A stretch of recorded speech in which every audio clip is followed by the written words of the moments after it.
ಪ್ರಮುಖವಾಗಿ ಬಿಜೆಪಿ ನಾಯಕರು ಸಂತಾಪ ಸೂಚಿಸೋದರ ಜೊತೆಗೆ ಮಹಾರಾಷ್ಟ್ರದಲ್ಲಿ ಬಿಜೆಪಿ ಪಾಳ್ಯಕ್ಕೆ ಅತಿದೊಡ್ಡ ಶಕ್ತಿಯಾದಂತಹ ಅಜಿತ್ ಪವಾರ್ ಅವರನ್ನ ಕಳೆದುಕೊಂಡು ಸಹಜವಾಗಿ ಅದು ತುಂಬಲಾರದ ನಷ್ಟ ಪಕ್ಷಕ್ಕೆ ಅನ್ನುವಂತಹ ವಿಚಾರವನ್ನ ಕೂಡ ಬಹುತೇಕ ನಾಯಕರು ಅದನ್ನ ಪ್ರಸ್ತಾಪ ಮಾಡ್ತಾ ಇದ್ರು.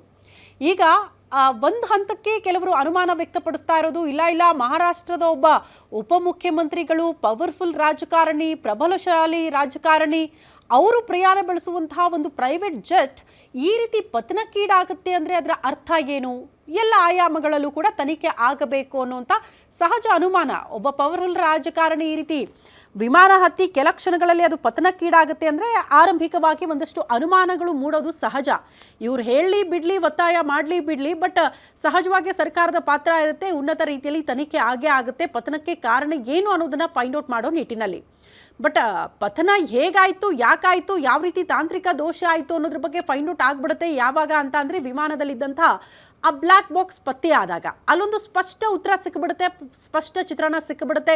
ಬಟ್ ಅದು ಸಿಗೋ ತನಕ ಕೂಡ ನಾನಾ ರೀತಿಯ ಅನುಮಾನಗಳು ವಿಮಾನ ಪತನದ ವಿಚಾರಕ್ಕೆ ಸಂಬಂಧಪಟ್ಟಂತೆ ರೈಸ್ ಆಗೋದು ಕೂಡ ಸಹಜ. ಈಗ ಅಟ್ ಪ್ರೆಸೆಂಟ್ ದೃಶ್ಯ ನೋಡ್ತಾ ಇದ್ದೀರಲ್ಲ, ಇದು ಪತನ ಆಗಿರುವಂತಹ ಸ್ಥಳದ ದೃಶ್ಯಗಳು. ಈಗಲೂ ಕೂಡ ದಟ್ಟ ಹೊಗೆ ಆವರಿಸ್ಕೊಂಡಿದೆ. ಈಗಲೂ ಕೂಡ ವಿಮಾನದ ಅವಶೇಷಗಳು ಛಿದ್ರವಾಗಿ ಬಿದ್ದಿದೆ. ವಿಮಾನದಲ್ಲಿ ಪ್ರಯಾಣ ಬೆಳೆಸಿರುವಂತಹ ಕೆಲವರ ದೇಹ ಕೂಡ ಅಲ್ಲಿ ಛಿದ್ರವಾಗಿ ಬಿದ್ದಿದೆ. ಪ್ರಮುಖವಾಗಿ ಅಜಿತ್ ಪವಾರ್ ಸೇರಿದಂತೆ 5 ಜನರ ದೇಹ ಕೂಡ ಈಗ ಪತ್ತೆ ಹಚ್ಚೋದಕ್ಕೆ ಸಾಧ್ಯ ಆಗದೆ ಇರೋ ಮಟ್ಟ ತಲುಪಿದೆ ಅಂತ. ಜಿಲ್ಲಾ ಪಂಚಾಯತ್ ಎಲೆಕ್ಷನ್ ಪ್ರಚಾರಕ್ಕೆ ಅಜಿತ್ ಪವಾರ್ ಹೋಗ್ತಾ ಇದ್ರು ಅಂತೆ ನೋಡಿ. ಮುಂಬೈನಿಂದ ಬಾರಾಮತಿಗೆ ಹೋಗ್ತಾ ಇದ್ರು ಅಜಿತ್ ಪವಾರ್. ಬಾರಾಮತಿಯಲ್ಲಿ ಲ್ಯಾಂಡಿಂಗ್ಗೂ ಮುಂಚೆಯೇ ವಿಮಾನ ಪತನ ಆಗಿಬಿಟ್ಟಿದೆ. ತುರ್ತು ಭೂಸ್ಪರ್ಶದ ವೇಳೆ ಪತನಗೊಂಡಿದೆ ಅಜಿತ್ ಪವಾರ್ ಇದ್ದಂತಹ ವಿಮಾನ. ಪತನಕ್ಕೂ ಮುನ್ನ ಎಟಿಎಸ್ಗೆ ತುರ್ತು ಸಂದೇಶವನ್ನ ಕೂಡ ರವಾನೆ ಮಾಡಲಾಗಿದೆಯಂತೆ. ನಿನ್ನೆ ಮುಂಬೈನಲ್ಲಿ ಕ್ಯಾಬಿನೆಟ್ ಸಭೆಯಲ್ಲಿ ಅಜಿತ್ ಪವಾರ್ ಭಾಗಿಯಾಗಿದ್ರು. ಅದೇ ಕಾರಣದಿಂದ ಅವ್ರು ರಾತ್ರಿ ಹೋಗಬೇಕಾಗಿತ್ತು, ಬಟ್ ಅದು ಡಿಲೇ ಆಗಿದೆ ಅಂತ. ಜಿಲ್ಲಾ ಪಂಚಾಯತ್ ಎಲೆಕ್ಷನ್ ಪ್ರಚಾರಕ್ಕೆ ಅಜಿತ್ ಪವಾರ್ ಹೋಗ್ತಾ ಇದ್ರು ಅಂತ.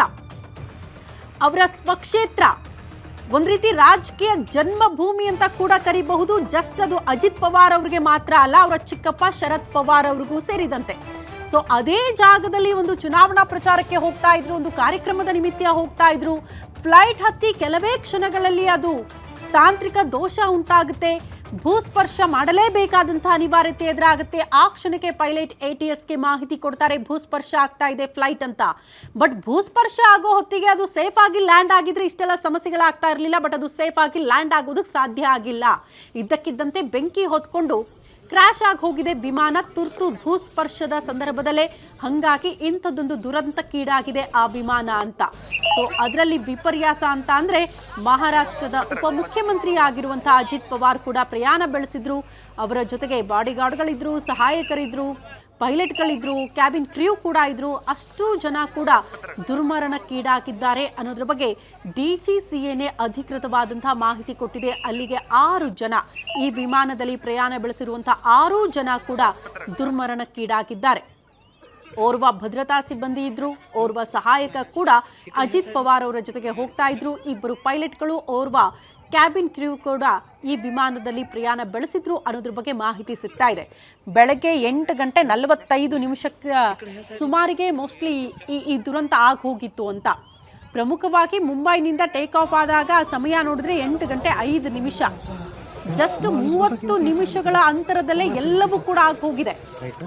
ಮಹಾರಾಷ್ಟ್ರದ ಉಪಮುಖ್ಯಮಂತ್ರಿಗಳು ಫ್ಲೈಟ್ ಹತ್ತಿದ 30ರಿಂದ 35 ನಿಮಿಷಗಳಲ್ಲೇ ಎಲ್ಲವೂ ಕೂಡ ಆಗಿ ಹೋಗುತ್ತೆ ಅಂತ ಅಂದ್ರೆ ಸಹಜವಾಗಿ ಆರಂಭಿಕವಾಗಿ ಒಂದಷ್ಟು ಅನುಮಾನಗಳಿದೆ. ಯಾವ ರೀತಿ ತಾಂತ್ರಿಕ ದೋಷ ಉಂಟಾಗಿತ್ತು, ಅದು ಚೆಕ್ಕಿಂಗ್ ಆಗಿರ್ಲಿಲ್ವಾ ಒಬ್ಬ ಪ್ರಭಾವಿ ರಾಜಕಾರಣಿ ಹೋಗ್ತಾ ಇದ್ದಂಥ ಸಂದರ್ಭದಲ್ಲಿ, ಇದೆಲ್ಲವೂ ಕೂಡ ಅನುಮಾನ. ತನಿಖೆ ಆಗಬೇಕು, ಬ್ಲ್ಯಾಕ್ ಬಾಕ್ಸ್ ಪತ್ತೆ ಆಗಬೇಕು, ಆಗೊಂದು ಸ್ಪಷ್ಟ ಉತ್ತರ ಸಿಗೋದಕ್ಕೆ ಸಾಧ್ಯ ಇದೆ.